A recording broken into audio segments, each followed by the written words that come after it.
In our last episode, we liberated the nearby tribal village of Brahman Wood from their raider oppressors. We saved a bunch of kidnapped tribals, and now the tribe will be sending some of their tribals over to the Brotherhood as new recruits. After the successful mission, we arrived at Bunker Alpha. This is the Brotherhood's headquarters, and here we can restock and regroup. From the entrance, we can go through a door to the east. Here we find a few Brotherhood soldiers at the ready. And to the north, we find the Brotherhood quartermaster. At ease, warrior. I'm Octavius. I oversee your equipment. You will sign for all equipment issued. You will not leave until I am satisfied with your full compliance to regulations. Is that understood? Good. Now that you know the drill, let's get down to business. Octavius here has a variety of goods for sale. We'll be seeing quite a lot of him in the future. Moving south from the quartermaster, we go down a long hallway and then enter a room to the east. Here we find the Brotherhood elders chatting with General Barnaky. When we check in with General Barnaky, he can brief us on our next mission. After completing Brahmanwood, we can move on to Freeport. At ease, warrior. We've underestimated the tenacity of these raiders. Shortly after your victory, the bandits have managed to kidnap the village elder. This is no doubt an attempt to break the spirit of Brahmanwood while they're still suffering from their recent losses. Fortunately, one of our informants within the raider camp has located the tribal father. It appears that the raiders are holding him on the outskirts of the broken town of Freeport in a medium-sized encampment. Your mission is to journey to Freeport, rescue the elder, and get out. Our informant should still be in the area, and he can be identified by the red armor he wears. So you should be able to distinguish him from the other raiders. But remember, while the informant is paid handsomely for his services, he is not a brother of steel and will not stand by your side if matters get complicated. Gather your squad. You are to depart as soon as possible. Dismissed. Oh no, the raiders have kidnapped Chirin. Well, we've got to go rescue him. But first, we need to build up our squad. Heading out of the Elder's room, we find a room to the south, and this appears to be the barracks. We find a number of bunk beds with a few soldiers slumbering. There is a locker room to the west, but all of the lockers are empty, though we can use any of the containers we find in Bunker Alpha for personal storage. Heading out of the barracks, we find another room to the west. Here we find the medical officer. Greetings, warrior. I am Celsius, healer and scribe. You may return to the bunker for healing any time you wish, for as long as our resources hold out. But try to stay out of here if you can. The less we see of each other, the better. Our entire squad is immediately healed whenever we arrive back at a bunker. Scribe Celsius here works as an aid merchant. From him we can buy stim packs, doctor's bags, that sort of thing. The sick bay is mostly unoccupied. We find 3 soldiers laid out. I'm sure they'll be feeling better soon. Then heading out of the sick bay, we can move north and then enter the final room to the west. Here we find the recruits master. Welcome, warrior. I am the personnel yeoman for the Brotherhood. If you want to put together a squad, you talk to me. So, what can I do for you? We can click the recruit button to add new members to our squad. When we started Brahmanwood, we got Stitch and Farsight. That leaves 3 slots available. We find a number of recruits here. Kevin has small guns, melee weapons, and repair tagged. Kevin likes to get up close and personal with his enemies, and has spent his life so far perfecting his abilities in that area. He's also handy with a spanner, and likes to fiddle with anything that can be pulled apart. Rage has small guns, sneak, and steel tagged. In a decent society, Rage's psychosis would be a problem, but in the Brotherhood, it's a big advantage. Clever and very motivated with regards to killing, he loves burst mode on SMGs, or both barrels with shotguns. Actually, he just loves guns. Then there's Rebecca. She has small guns, first aid, and lockpick. With a decent rifle, Rebecca can immobilize a baby Deathclaw at 200 yards. And give her a proper sniper rifle, and she'll castrate it too. She's also good at first aid. Then there's Ice. She has small guns, sneak, and outdoorsman tagged. Cool and collected, and not easy to piss off. She won't flirt, and won't mess around with the boys. Most think she's just standoffish, but Ice has simply honed her warrior spirit so well that she feels little need to interact with the outside world. I chose her for now, primarily for her sneak and outdoorsman skills. I have a feeling we have some stealth ahead of us.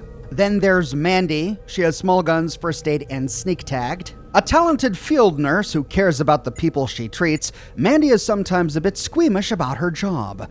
Consequently, while she's better at patching up people than actually performing surgery, she prefers to avoid it altogether and performs scouting runs into enemy territory. Then there's Trevor. He has small guns, throwing, and sneak tagged. In 20th century America, Trevor would have been a quarterback. If you want something thrown, then Trevor is your man. Not very bright, but very good at throwing. Did I mention he can throw? I added Trevor to the squad in the hopes that I would find some good throwing weapons later. Then there's Brian. He has small guns, big guns, and sneak tagged. Brian is a grunt. Put a shotgun or an SMG in his hands and point him in the correct direction. He'll fight loyally till the bitter end. Then there's Jo. She has small guns, repair, and pilot tagged. Jo went through initiate training with Ice, where they became close friends, but the pair have drifted apart ever since the Rage incident. She's great with small arms, but Jo is never happier than when she is behind the wheel of a tuned-up Hummer out in the open wastelands. At this point in the game, I'm not exactly sure how much I'll need the pilot skill. So moving on, we've got Robin. He has melee weapons, sneak, and lockpick tagged. Sometimes discretion is the better part of valor. Robin can slide in and out of an encounter like a sharp knife into a Brahmin steak. Then there's Jax. He has small guns, big guns, and energy weapons tagged.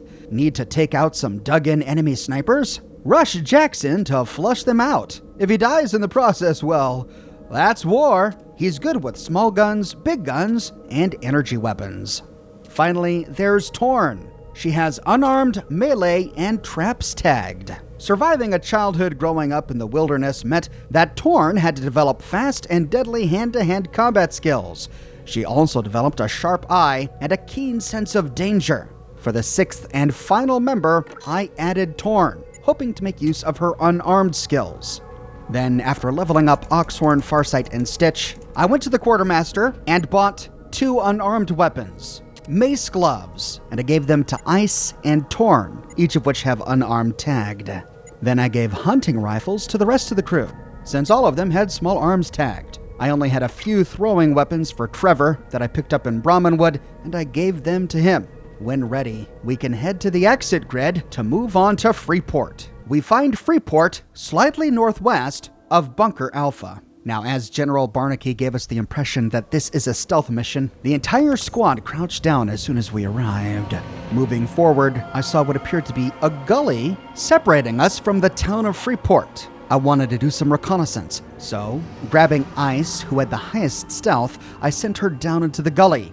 We see a ladder leading up to the other side, but we also see some raiders patrolling on that end. There are some ruins, and it looks like we might be able to sneak into Freeport from these ruins. But before making a decision, I wanted to get a better lay of the land. However, even though I was down in this gully, and I was prone, and using a character with the highest level of stealth available, and despite that it was night, these raiders still saw me. They sent a dog down into the gully. I didn't realize that Ice couldn't punch while prone yet, so she pulled out her hunting rifle and shot the dog.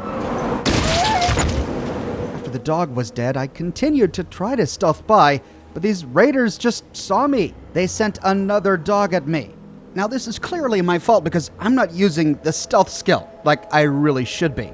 However, at the time, I thought that other aspects would have a higher significance. The orientation of the character, the time of day, the position of the enemy. But I looked it up afterwards and come to find out all of that is rather inconsequential compared to the sheer raw number of our sneak skill. In tactics, sneak is calculated by taking a percentage of our sneak skill and multiplying it times a formula including our agility. However, unlike the way sneak works in both Fallout 1 and Fallout 2, the position of the target has no bearing. So it doesn't matter whether or not you sneak up behind an enemy or just walk up right to his face. A squad member's stance is calculated into the sneak chance, but it's a very minor part of it. And the same is true with time of day. It doesn't really matter that we're here at night. It is part of the calculation, but a very small part compared to the character's agility and stealth skill. So by not even using sneak, I was doomed from the get-go. So prepare to watch me fail stealth a lot. And it was here that I just decided to run as fast as I could. Taking ice, we ran down the gully, drawing all sorts of enemy fire. We see a tent on this side of the gully to the south, and a staircase leading up to the ruins of Freeport to the east. Surprisingly, Ice wasn't dead yet, and so I just continued to run. I figured at this point, well, maybe I can lure them back to my squad. And sure enough, running all the way back to the ladder, down into the gully, and across to the other side, I managed to lure 3 of them to my waiting squad, and they quickly took them out.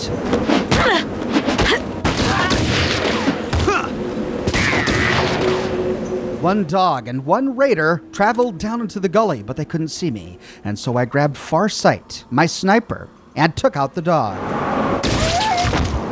I only had a 17% chance of hitting a raider hiding in the gully, but I had ammunition to spare, so I just plucked away at him. After killing this raider, another came by, and I did the same thing. But after a while, I got bored, and so I sent in Oxhorn with his shotgun. But as soon as I got close, the raider retreated, and I couldn't climb up from this section, so I sent Farsight back in, and she took him out with her hunting rifle. Well, these raiders are dead, but it looks like there are quite a few left. We're stuck in this gully, and there's only 3 ways up. The ladder, the bridge Ice passed under, or the staircase far to the east. Looting the bodies, on one, we find a Browning hollow point pistol, a new weapon that wasn't available at the quartermaster, a hunting rifle, ammunition, and a switchblade. Then, creeping up to the other side of the ravine, we can loot the other raider we killed. He also had a Browning, a hunting rifle, a switchblade, and ammunition. Then, looting the bodies of the guys who rushed us, we find a club and ammunition on one, brass knuckles and meat jerky on the second, and the exact same thing on the third. Now that we know that the tent is on this side, I decided to take the squad south. Passing the bridge for now, we can move over to the tent, where we find it guarded with 1 guard. While trying to loot the tent, we get attacked by raiders on the other side of the ravine. Backing up for a bit, we can send 1 guy in to loot. We find 2 bottles of rot gut. Looting the corpse, we just find a club. Then exploring the tent, inside we find 1 shelf with quintuple X beer inside and a lockpicking kit. The description of the bottle reads, "Very strong variety of beer, originally imported from a faraway land. Tastes a bit like wee-wee." This is likely a reference to 4X beer in our world, brewed and bottled in Queensland, Australia. One of the devs must not have been a fan. The group of raiders is on the eastern side of the ruin. Having cleared the raiders on the western side of the gully, I figured we could cross the bridge in the middle of the map pretty safely. We see that the road in the middle of Freeport is blocked off with a big metal fence. Moving towards the fence, our perception picks up a few raiders sleeping in one of the tents on the other side of the fence. Having arrived in the middle of night, looks like many of these raiders are sleeping. We need to do whatever we can to avoid waking them up. Heading south for now, I positioned most of the squad around some of these boxes, knowing that there were quite a few raiders around the bend. I then took Ice around the bend to lure them towards the squad.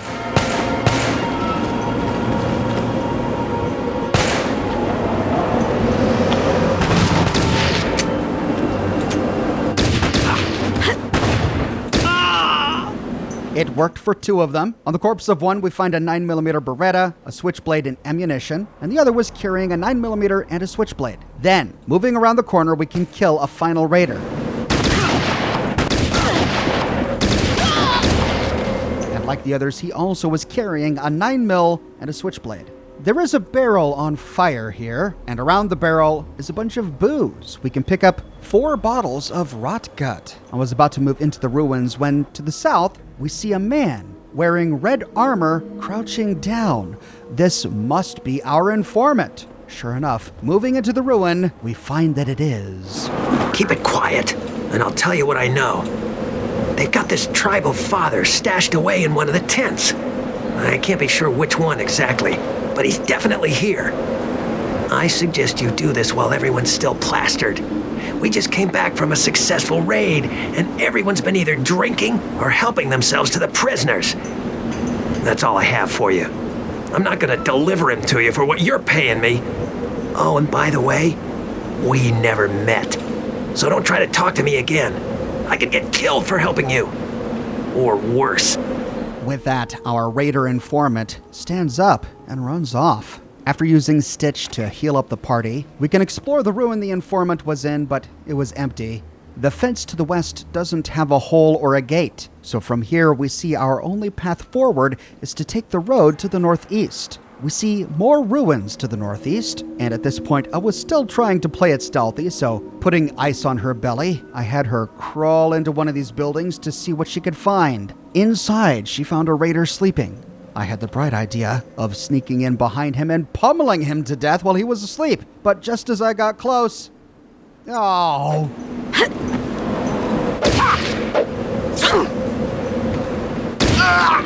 It was here I learned that she can't punch while prone. She pulled out her hunting rifle to finish him off. On his body was 3 spears. The only thing we can loot in this ruin is 1 bookshelf. Inside we found 44 Magnum ball ammunition and a scout handbook.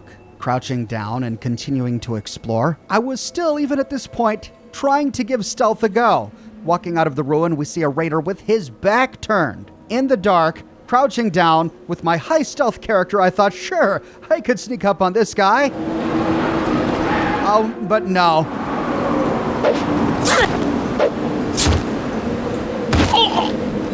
Though her unarmed skill was impressive. She pummeled him to death with only 3 punches.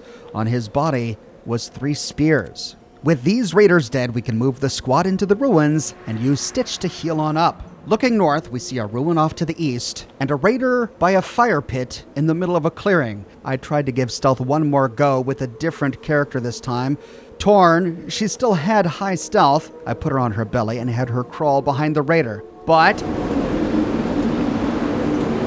of course it didn't work.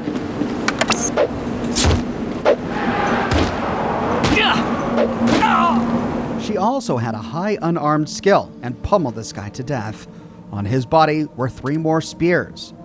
By this time, I had pretty much given up on stealth. Moving the entire squad into the ruin to the east, we find 1 cabinet that had buff out and a first aid kit inside. Then, moving into the clearing, we can head north. There is a ruin to the north, but this is the edge of the map. We can't go any further north. However, we do find a ruin to the west. And inside, 2 sleeping raiders. As soon as I walked in, however, they both woke up. And oddly enough, they raced south. I tried to chase them with Thorn, but they appeared to completely ignore me. Instead, they ran to a well-lit area of a nearby ruin and then... Alarm! Intruders in the camp! Wake up, you pissant sons of bitches! I swear I'll cut the balls off anyone I don't see fighting! Get up, you curs! If they escape, God help me, I'll burn the damn still to the ground! Oh, great, they tripped an alarm. And holy cow, by tripping the alarm, every single raider in the town of Freeport mobbed Torn. I really wanted to try to get by without tripping the alarm, so reloading another save, I went back to the ruin where the guys were sleeping. I positioned a few men to the south to intercept them and a few to the north, but I couldn't stop them in time. Both raiders completely ignored both squads and raced through to trip the alarm. The next time I tried, I went straight to the alarm first, but there was a raider positioned by the alarm who just stepped over and turned it on.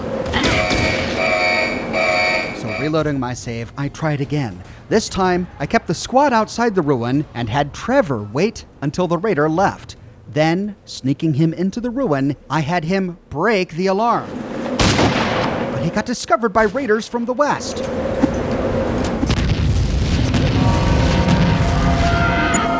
Oh man, those thrown explosives are awesome. With those raiders dead, I brought Trevor back to the squad. He was being chased by another raider, but the squad took him down. On his inventory was 1 club. Then, heading into the ruin to loot the other bodies, I noticed a woman being held in a cell. We could talk to her through a window. Hey, please get me out of here. Please, get me out of here and I'll pay you back someday. I don't have anything to give you now, but if you ever visit my town, Great Bend, just ask for Ripley and I swear I'll make it up to you. Please, please don't let them touch me again. Oh God. She must have been the prisoner these raiders were having their way with, as the informant told us. Now, the door to her cell is locked, and we will find a key to this cell later, but I didn't have it at the time, and so I used Ice and her lockpicking ability with the lockpicking kit to pick the lock. While she's escaping, we can loot the bodies of the guys we killed. On one of the bodies, we find a house key. This isn't a key to her cell. We'll need this house key for later. Shotgun shells, 44 Magnum balls, a Beretta, another 44 Magnum revolver, and more hunting rifle ammunition. But then, the raider alarm got tripped again. And I think it got tripped because they saw their captive escape.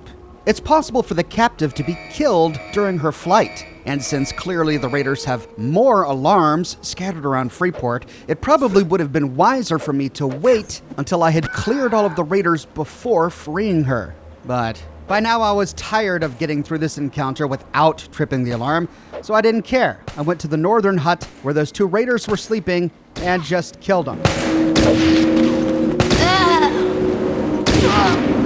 On one of the bodies is a 9mm, a switchblade, and ammunition. On another, 3 spears. Then, moving through a gap to the north, we can kill a third.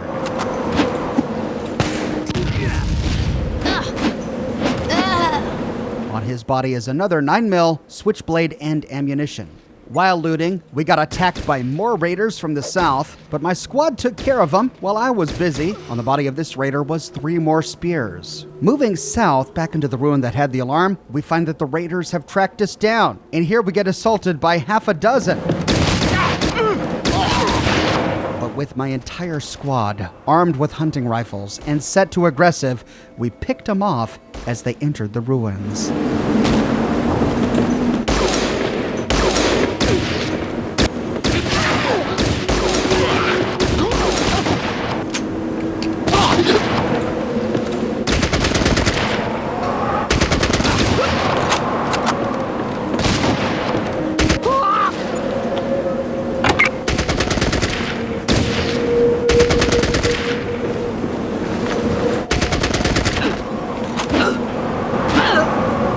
We just loot the corpses. On one, an AK-47 switchblade and ammunition. The same on another. Then a Scorpio SMG and ammunition on one. Brass knuckles on another. Another Scorpio with ammunition on another. A club on one. 3 spears on another. And another club on the last one.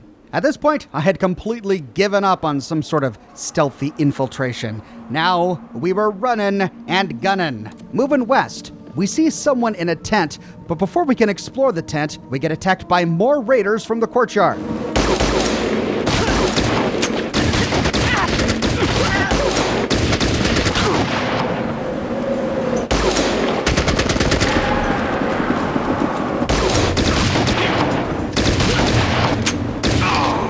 The fight continues west towards more tents. We kill raiders who pour out of the tent, and more who attack from the other side of a barricade.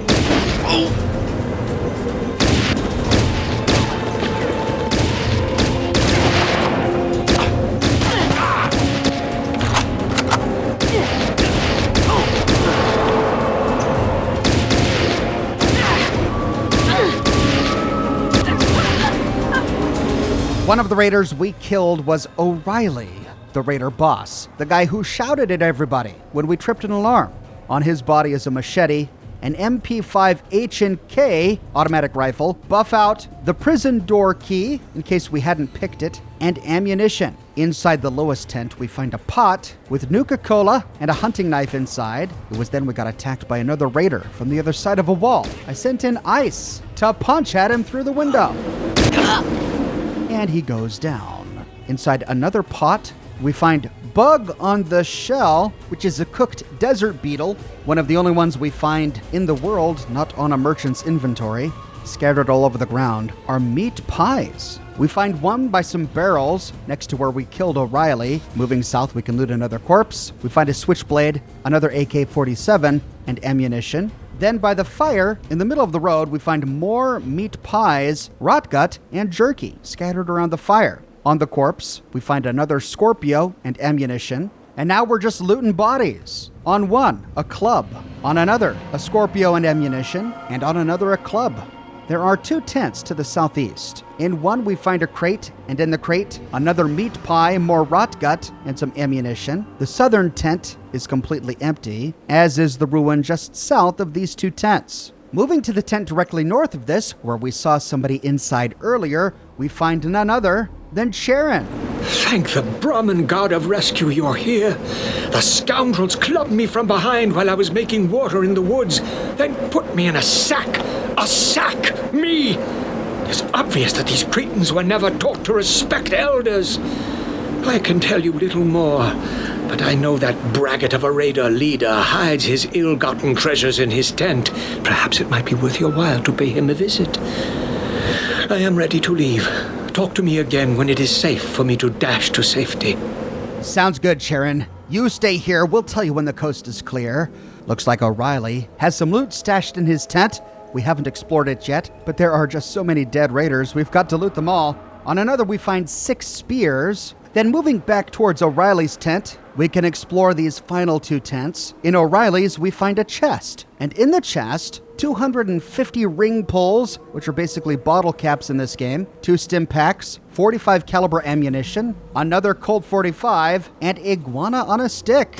Looks like Bob's iguana stand has a legacy even here in Chicago. While looting, we got attacked by a raider from the north, but Farsight takes care of him. Then, looting the final tent to the north, we find 1 crate with more ammunition inside. Taking the squad north past this tent, we find a ruin, but there's nothing inside. Then, moving north, we find another ruin with a raider sleeping inside. The door to this ruin is locked. We could open it with the house key we found on the raider corpse towards the beginning of the mission. But I wanted to make sure he was dead before we went inside, so moving the squad to the window, we can shoot him through the window.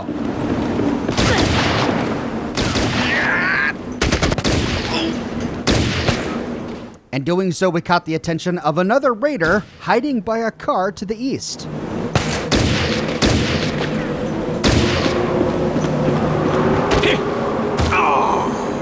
On his inventory was a switchblade, a 9mm, and more ammunition.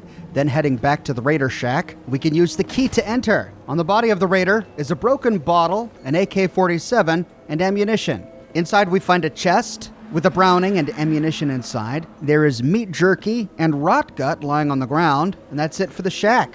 Now we need to just mop up the remaining raiders in the ruin. Heading southwest from the raider shack, we can move into more ruins where we find another raider hiding.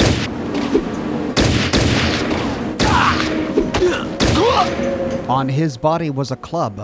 We find 1 crate in this ruin with 4 Molotov cocktails and 142 pull tabs. Continuing south, we can loot some of the raiders we shot from the other side of the wall. On one body is a 9mm, switchblade, ring poles, and ammunition. On another is a hunting rifle, a broken bottle, rot gut, and ammunition. We find rot gut lying on the ground near to a fridge. And inside the fridge, more of that gum and some stinky meat platters. Ugh. These do more harm than good, only healing 1 HP, but decreasing our endurance, radiation resistance, and damage rating. Continuing southwest, we find the final group of raiders.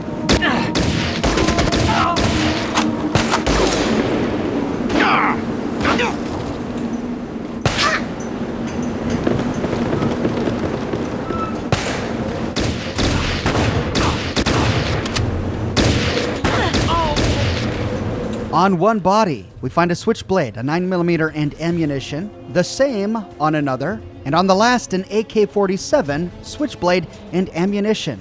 We see a break in the wall of this ruin leading back to the road. And we see that this part of the road is right next to the ladder leading to the gully. We could have come straight through this way instead of going south and across the bridge. In this little room, we find a booze still. Heading inside, we can loot a chest by the still.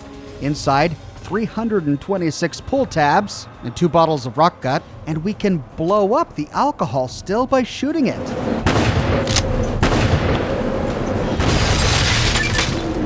Initially, I thought this still might have been used as a way to distract all of the enemies here at Freeport so that we could quickly rush Charon out of town. After completing the mission, I reloaded another save to experiment with ways to use this, and I found it to be rather tricky. Using stealth the right way, I did manage to get a stealthy character inside, but all of the exits and breaks in the walls are guarded so that to even get close to the still means I'm likely to get spotted. So instead, what I tried doing is setting up my squad in the road by the ruins to the south, then luring as many raiders as I could into a trap, whereupon my squad would execute them.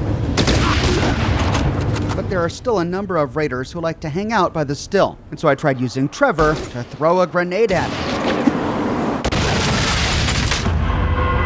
When the still explodes, it detonates a bunch of oil barrels that are carelessly scattered around it, and when these explode, they instantly kill any raiders nearby. I'm sure a player more clever than me could use this to kill a whole lot of raiders, but I found that blowing up the still didn't really do much. It didn't lure all of the raiders on the other side of Freeport to this point, contrary to my suspicions that it might. But we do get 200 experience for blowing it up, so even if all the raiders are dead, it's still worth our time to destroy it. But that's it for Freeport. So with the entire place clear, we can head back to the tent to tell Charon that the coast is clear. The way is cleared, he says. I'm going to make a dash for safety now, and we can escort him north, whereupon he disappears off the map. The Elder has made his escape. Primary objective complete. Head to the extraction point to end the mission. The exit grid appears nearby, and upon arriving, General Barnaky gives us a debrief. Well done, warrior.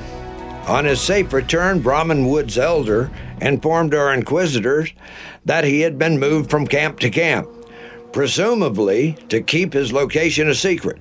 Unfortunately, he was forced to wear a hood to prevent him from mapping his route and the location of the bandits' camps. One bit of information was learned. It seems some bandit groups are meeting some kind of opposition in the west. We didn't get any details, but the raiders have never won a conflict with this new presence. This could be just fearful mutterings of superstitious raiders, but it would give reason to their heightened activities in this region. The Brotherhood must investigate this new possible threat. The informant has been paid and is on his way to retrieve information on the new menace. You did well keeping him alive during your mission, and your attention to detail will bring you into high favor with the Brotherhood. Intelligence reports that the woman you freed is not from the surrounding villages. That is not unusual since the raiders' slave network is vast. While you might have saved an innocent from the horrors of captivity, you should have brought her back for interrogation. Do not let sympathy overcome your duty. Dismissed. Yikes. Looks like General Barnaky wanted us to what? Apprehend the prisoner? After she had already suffered so much? Well, it sounds like we might benefit from having freed the prisoner a bit later. But for now, we need to head back to Bunker Alpha to restock for the next mission. But I'm afraid I'm all out of time. We'll discover what our next mission is and learn more about why the raiders have had heightened activity in this region in our next episode. I publish new Fallout videos each week on my channel, so if you don't want to miss my next episode, be sure to subscribe and to click that bell notification button. If you have already, but you feel like you're still missing out on YouTube notifications, consider following me on Twitter at Oxhorn. I update Twitter manually with every new piece of content that I publish. I have a shirt shop with completely unique designs that you can't find anywhere else. My designs come on shirts in a variety of men's, women's, and children's sizes, and in a wide array of colors. You can find them on other products as well, like smartphone cases, pillows, posters, mugs, stickers, prints, etc. So if interested, you can find a link to my shop in the description below, or you can click here. If you like what I do and you want to support me in a more personal way, consider becoming a patron on Patreon or a member here on YouTube. YouTube members and patrons on Patreon are becoming increasingly important as YouTube continues to make platform changes that make the future of YouTube monetization uncertain. So to all of my YouTube members and my patrons on Patreon, you have my sincerest thanks. I couldn't do this without you. But more than anything, I'm just so glad you're here watching this video with me today. Thank you so much for watching, and I'll see you soon with more brand new videos.